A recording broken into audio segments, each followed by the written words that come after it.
आप सभी का स्वागत है एक और ब्रांड न्यू ओए क्रिकेट के पॉडकास्ट एपिसोड में। इस चैनल पर बात होती है क्रिकेट और सिर्फ क्रिकेट की। आज के एपिसोड में आपको मिलेगा इंग्लैंड वर्सेस वेस्ट इंडीज के बीच खेले गए टेस्ट सीरीज के बचे हुए फैक्ट्स, खास तौर पे थर्ड टेस्ट मैच के फैक्ट्स इसमें आपको ज़्यादा मिलेंगे। इसके अलावा आपको बोनस कंटेंट मिलेगा, उसके लिए आपको वीडियो को अंत तक देखना पड़ेगा। मैं वो आपको नहीं बताऊंगा। इस नाचीज को कहते हैं अनोखा अंकित। मैं क्या करता हूँ, कौन हूँ, ये मैं आपको वीडियो के अंत में बताऊंगा। तो समय ना गवाते हुए सीधे चलते हैं अपने आज के पॉडकास्ट एपिसोड की तरफ। अब चलते हैं इंग्लैंड वेस्ट इंडीज के स्टैट्स की तरफ, क्योंकि सीरीज खत्म हो चुकी है लेकिन स्टैट्स काफी सारे मेरे हाथ लगे हैं, तो वो मैं आपको बता देता हूं। अब बात करते हैं इंग्लैंड वर्सेस वेस्ट इंडीज के बचे हुए स्टैट्स की। वैसे तो फर्स्ट टेस्ट मैच में भी कुछ स्टैट्स रह गए थे, लेकिन अभी उन पर भी जाएंगे। लेकिन ट्रेंट ब्रिज, ये इस जो स्टैट में बताने जा रहा हूं शोएब बशीर के बारे में, इससे एक चीज क्लियर होती है। एक तो इंग्लैंड ने बहुत जल्दी स्पिनर्स ज़्यादा प्रोड्यूस नहीं किए हैं, और अगर किए हैं, क्योंकि किए हैं ऐसी बात नहीं, स्वान, मॉन्टी पनेसर, एशले जाइल्स काफ़ी किए हैं, साइमन जोन्स किए, तो ये जो ग्राउंड है ये कभी भी स्पिन डोमिनेट नहीं रहा है। क्योंकि लास्ट टाइम जब किसी स्पिनर ने 5 विकेट हॉल लिए थे तो वो मथैया मुरलीधरन थे, जब उन्होंने 8 विकेट लिए थे 70 रन देकर इंग्लैंड के खिलाफ 2006 में।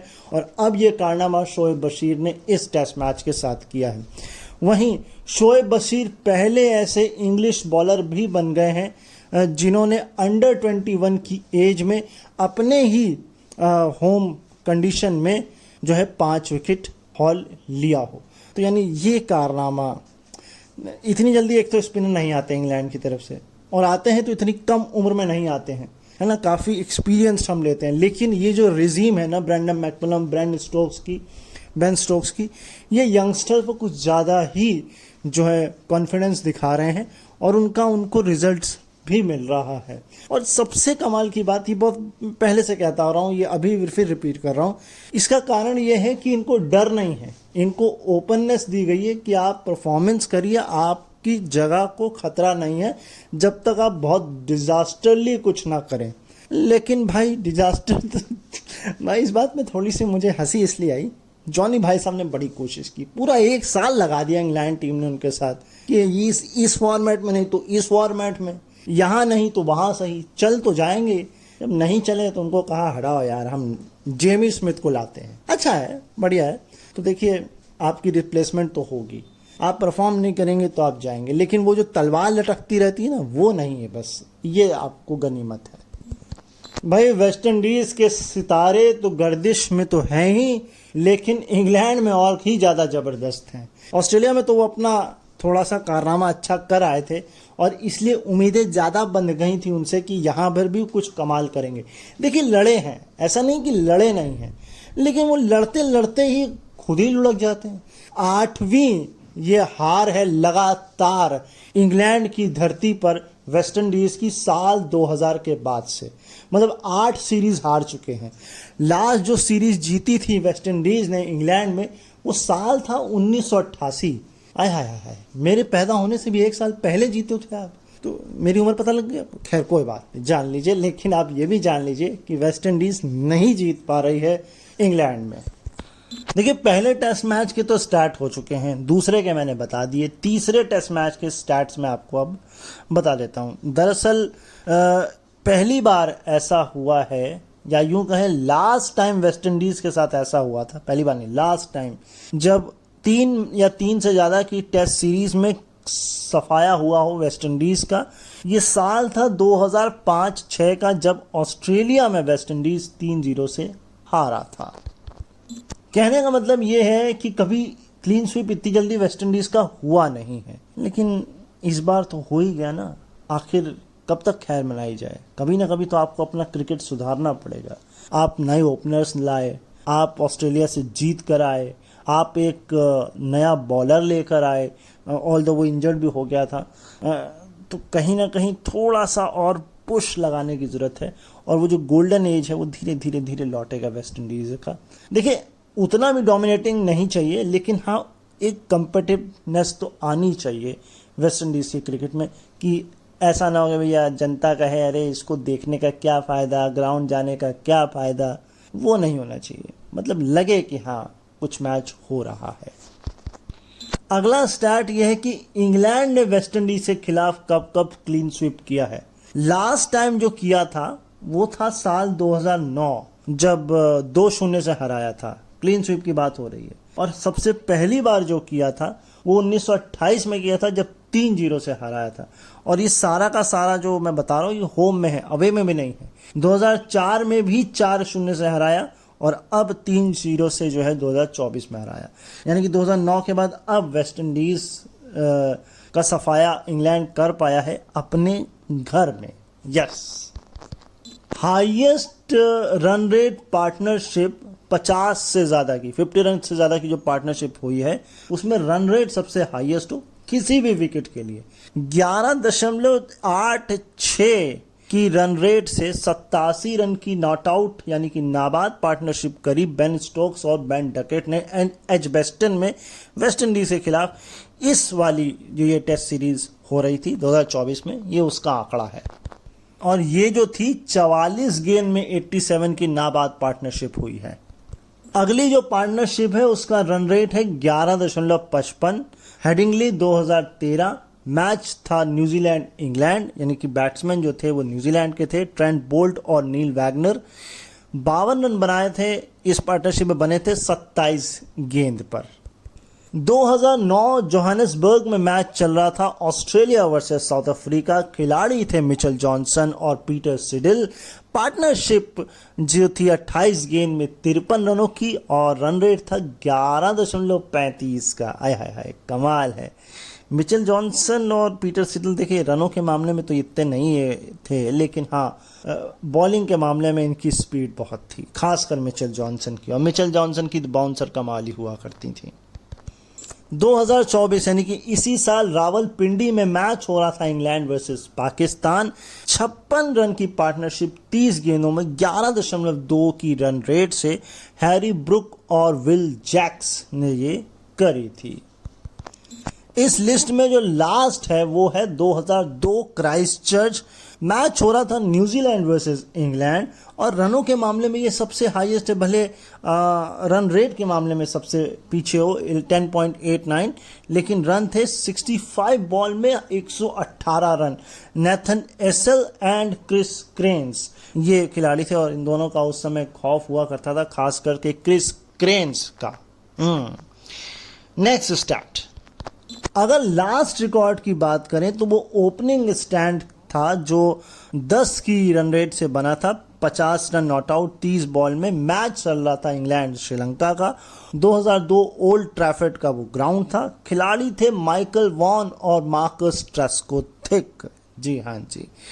नेक्स्ट स्टैट, अगला स्टैट ये कहता है कि हाईएस्ट टीम 50 यानी कि फास्टेस्ट टीम 50 यानी कि टीम ने मतलब सबसे तेज 50 जो करी हो, एजबेस्टन और ट्रेंट ब्रिज दोनों ही ग्राउंड पर। इंग्लैंड वर्सेस वेस्ट इंडीज साल 2024। 4.2 ओवर में 50 कंप्लीट करी है टीम ने 50। फिर है मेरे ख्याल से ये 4.3 है, सिर्फ एक गेंद ज़्यादा है मैच इसका बता रहा हूँ। और इस एक गेंद पीछे के लिए हमें 30 साल पीछे जाना पड़ेगा, यानी कि 1994 में द ओवल में ये कारनामा इंग्लैंड साउथ अफ्रीका के मैच में हुआ था। 5 ओवर वाला तो मैं आपको बता ही चुका हूँ, इंग्लैंड वर्सेस श्रीलंका का था, ओल्ड ट्रैफर्ड 2002। और 5.2 ओवर के साथ है श्रीलंका वर्सेस पाकिस्तान, कराची 2004। तो अगला स्टैट ऐसा है कि फास्टेस्ट 50 टेस्ट में बॉल के हिसाब से नीचे से बताता हूं आपको। किंगस्टन में 2014 में वेस्ट इंडीज की तरफ से 25 बॉल में किसी शेन नाम के खिलाड़ी ने बनाई थी। ये नाम मैं पहली बार सुन रहा हूँ, उसके बाद दोबारा मैंने कभी सुना नहीं है। तो इन्होंने बनाई थी 2014 में किंगस्टन में न्यूजीलैंड के खिलाफ वेस्ट इंडीज की तरफ से 25 बॉल्स में। लेटेस्ट जो बनाई है वो बेन स्टोक्स ने बनाई है 24 गेंद में एजबेस्टन में और वेस्ट इंडीज के खिलाफ। ये तो पता ही है, साल 2024 है। 24 गेंदों में जो बनाई थी जैक कालिस ने बनाई थी 2005 में केप टाउन में जिम्बाब्वे के खिलाफ साउथ अफ्रीका की तरफ से खेलते हुए। इसके ऊपर डेविड वार्नर हैं, गेंदें शायद सेम हैं बल्कि एक गेंद कम है। सिडनी में ये काम किया था 2017 में डेविड वार्नर ने पाकिस्तान के खिलाफ ऑस्ट्रेलिया की तरफ से खेलते हुए। और नंबर 1 पर बड़ा चौंकाने वाला है और ये रिकॉर्ड अभी भी इंटैक्ट है। हो सकता है कोई तोड़े, मुझे तो लगता है यशस्वी जायसवाल ही तोड़ेंगे इसको। बताता हूँ कौन है। ये है मिसबाहुल हक। 21 गेंदों में आबू धाबी में 2014 में पाकिस्तान की तरफ से खेलते हुए ऑस्ट्रेलिया के खिलाफ। ये सबसे सरप्राइजिंग है यार, मतलब ऑस्ट्रेलिया के खिलाफ, ओ माय गॉड। चलिए नेक्स्ट। 24 गेंद में तो बेन स्टोक्स ने अब किया है, लेकिन इससे प्रीवियस किसने किया इंग्लैंड की तरफ से, वो थे इयन बॉथम। ये था 1981 का साल। टीम थी इंडिया सामने और जगह थी दिल्ली। 28 गेंद में ये काम किया था और अब बेन स्टोक्स ने 24 गेंद में किया है। बड़ा लंबा सफर निकल गया किसी एक खिलाड़ी का इंग्लैंड की तरफ से सबसे तेज 50 मारने का टेस्ट क्रिकेट में। तो इसी के साथ खत्म हो जाते हैं इंग्लैंड वेस्ट इंडीज के स्टैट्स। थोड़ी सी खबरें मेरे हाथ और लगी हैं, उन पर लगे हाथ बात कर लेते हैं। आईपीएल जैसा कि मैंने आपको बताया था 30 और 31 को मीटिंग होनी है, उससे कुछ चीज़ें निकल कर आ रही हैं। नेहरा और सोलंकी ये शायद गुजरात से इनकी वापसी हो सकती है और युवराज से बात कर रही है गुजरात शायद कोच के रोल के लिए। ये अपने आप में बहुत कमाल की खबर है। वहीं राहुल द्रविड़ आपको पता ही है जो हैं वो छोड़ चुके हैं टीम इंडिया की कोचिंग और उसके बाद हेड कोच का रोल तो वो छोड़ ही चुके हैं। एंड इसके अलावा वो अभी नज़र आए थे हॉकी के मैच के लिए, हाँ जी, पेरिस में थे। और इसके अलावा उन्होंने इस बात पर भी चर्चा करी थी कि जो इंडियन टीम का ड्रेसिंग रूम है वो बहुत ज़्यादा एक्साइटेड है ओलंपिक को लेकर भी। और इसके लिए वो किसी पैनल डिस्कशन के लिए पेरिस में गए हुए थे, है ना। और शायद आईओसी की जो मेंबर हैं नीता अंबानी वो भी वहाँ पर थी। तो फिलहाल बात सुनने में ये आ रही थी अभी तक कि शायद कोलकाता नाइट राइडर्स जो है, क्योंकि गंभीर की मेंटरशिप ख़त्म हो गई क्योंकि अब वो इंडिया के साथ जुड़ गए, तो राहुल द्रविड़ वहाँ आ सकते हैं, है ना। लेकिन अभी सुनने में आ रहा है कि राजस्थान के हेड कोच के तौर पर वापस वो जुड़ सकते हैं।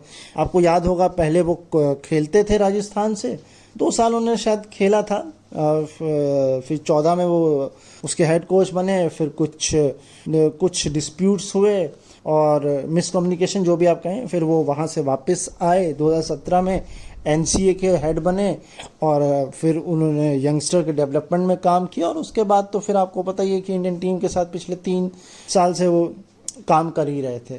तो ये है। लेकिन एक खबर और है जो शायद मैं पहले छूट गई, जो मैं अब बता देता हूँ। मॉर्ने मॉर्कल ये जो है फ्रंट रनर हैं इस वक्त as a bowling coach India के, और श्रीलंका सीरीज के बाद हो सकता है मॉर्ने मॉर्कल इंडिया के बॉलिंग कोच बन जाएं।